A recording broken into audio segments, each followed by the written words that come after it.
Hello LVDLCS students, family, and friends. It's Mrs. Mohring here, ready to read for you The Oldest Student, How Mary Walker Learned to Read by Rita, Lorraine, Hubbard, and Mora.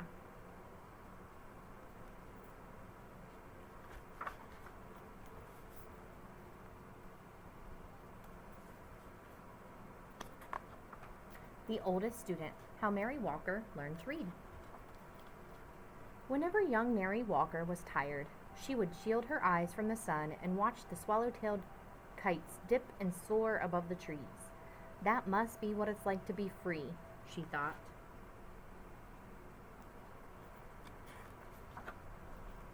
But Mary didn't watch for long.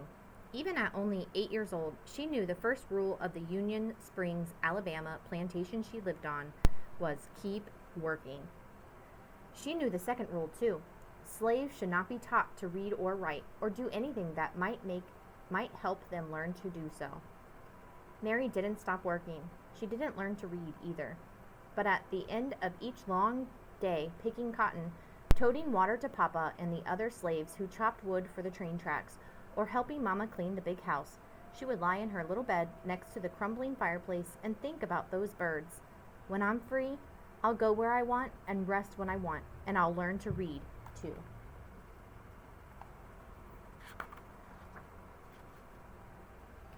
When she was 15, it happened. Mary and her mother, brothers, and sisters were free. The Emancipation Proclamation said so.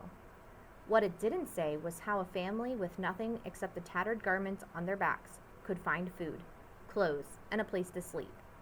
Mary's father had died, and the family was on its own. Freedom Road, to Freedom Road. Across fields and through woods, ex-slaves surged like waves crashing hard to shore. Now that they were free, every road was Freedom Road. Many headed north and west in every which way, searching for long-lost family members, or simply experiencing the wonder of being free.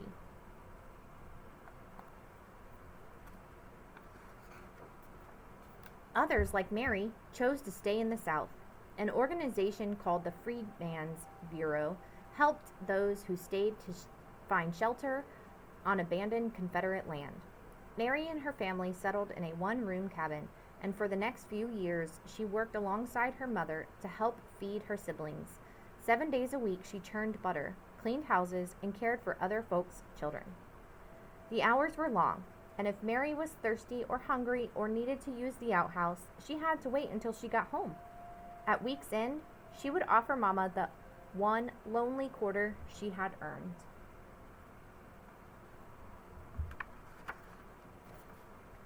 One day, Mary met a group of evangelists on the roadside. A woman with soft wrinkles in her kindly face placed a big, beautiful Bible in Mary's hands and told her, "Your civil rights are in these pages." Mary didn't know what civil rights were. She only knew that top to bottom, front to back, that book was filled with words. "I'm going to learn to read those words," she vowed. But not today. Today, there was work to be done.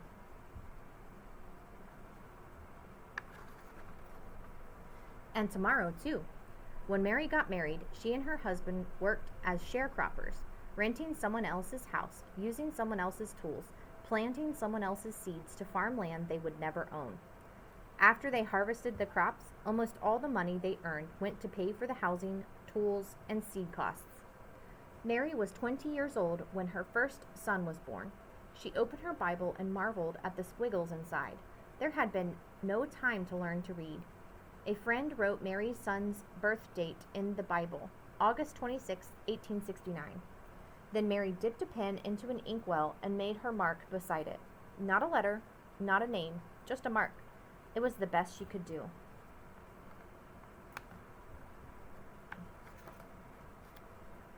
One day, Mary's husband died. She married again, and a second son was born, then a third. Mary made marks for these sons, too. Now she had 3 growing boys. More money, that's what we need, Mary thought. But the only other jobs available to black women were as maids or nannies or cooks. The hours were long, with only half a day off on Saturdays, and like sharecropping, they didn't pay much. Mary sighed. Words would have to wait. For the next 4 decades, Mary sharecropped and did odd jobs to help support her family. In 1917, Mary's family moved to the little city of Chattanooga, Tennessee. It was the year of Chattanooga's Great Flood. The story was in all the newspapers, but Mary could only study the pictures to understand what had happened.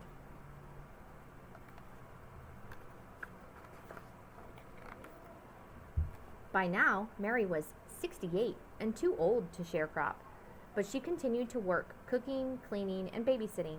She also fried fish, baked cakes, and sold sandwiches to raise money for her church.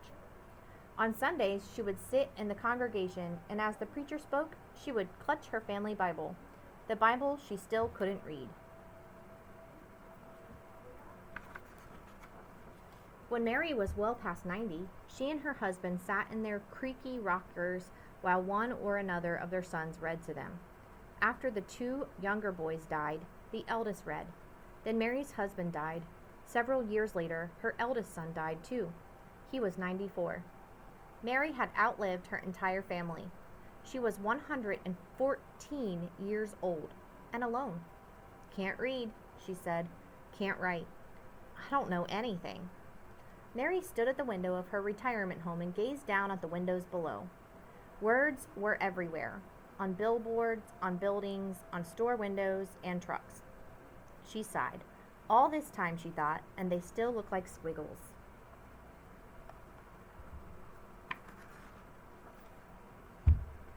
Mary had heard about a new reading class held in her building.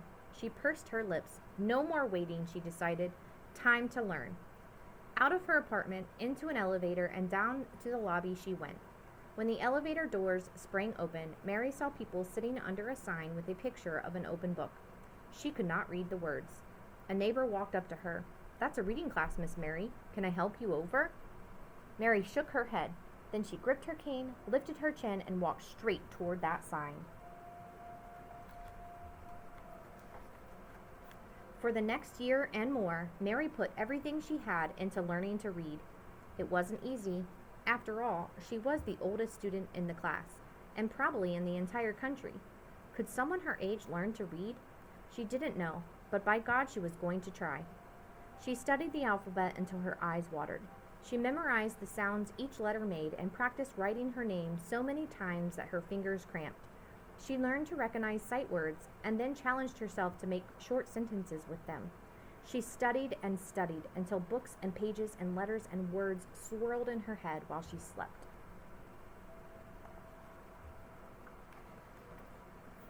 One fine day, Mary's hard work paid off. She could read. Word of her accomplishment traveled, and people everywhere celebrated with her. Chattanooga's mayor, newspaper journalists across the country, and a man from the U.S. Department of Education who said, "Mrs. Mary Walker, I pronounce you the nation's oldest student." All shared her joy.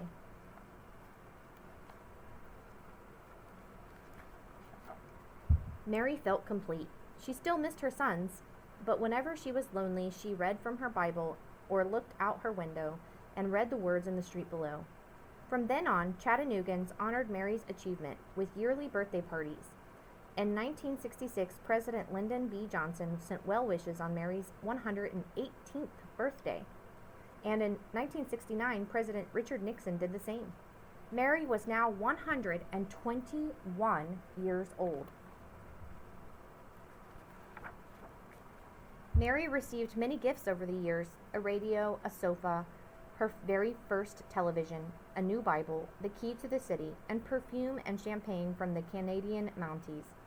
She also received something that brought back those long days in the Alabama cotton fields, her first airplane ride. From the cockpit window, Mary gazed at the trees and rooftops below. "No different than a horse and buggy ride," she joked, but she knew it was. As the airplane dipped and soared like those swallow-tailed kites of long ago, Mary decided that flying was a lot like reading. They both made a body feel as free as a bird.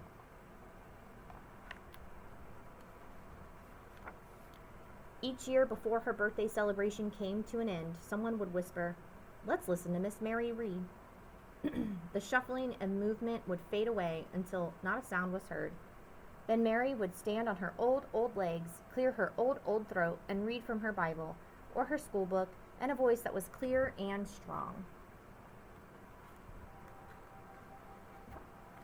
When she finished, she would gently close her book and say, "You're never too old to learn." I want to read the author's note here because Miss Mary Walker was a real person. Mary Walker was born a slave on May 6, 1848. From a young age, she picked cotton, toted water, cleaned houses, and worked as a blacksmith. In later life, she never forgot the harsh punishment slaves received if they stopped working without permission. But she was quick to say that she had forgiven everyone for the things she'd endured. Very little is known about Mary's life from her emancipation at age 15 until she learned to read at 116.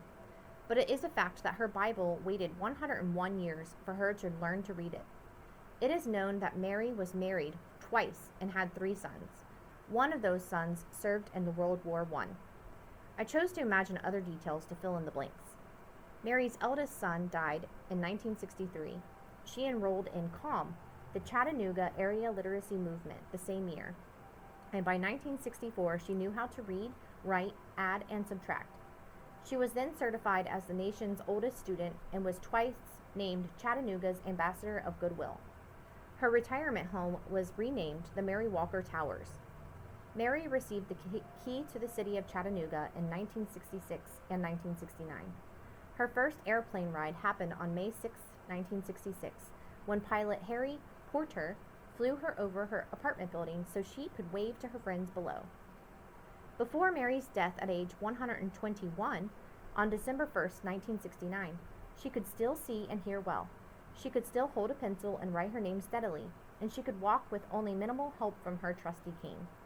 She could also still sew beautiful bonnets and bake cakes that she bragged were light as a feather. Mary lived through 26 presidents. Today, historical marker 2A73 stands at 3031 Wilcox Boulevard in Chattanooga, Tennessee, to commemorate her amazing life. So why is reading so important? It really does set you free. It helps you learn everything. So many things about other people that aren't like you. Read and learn. See you soon.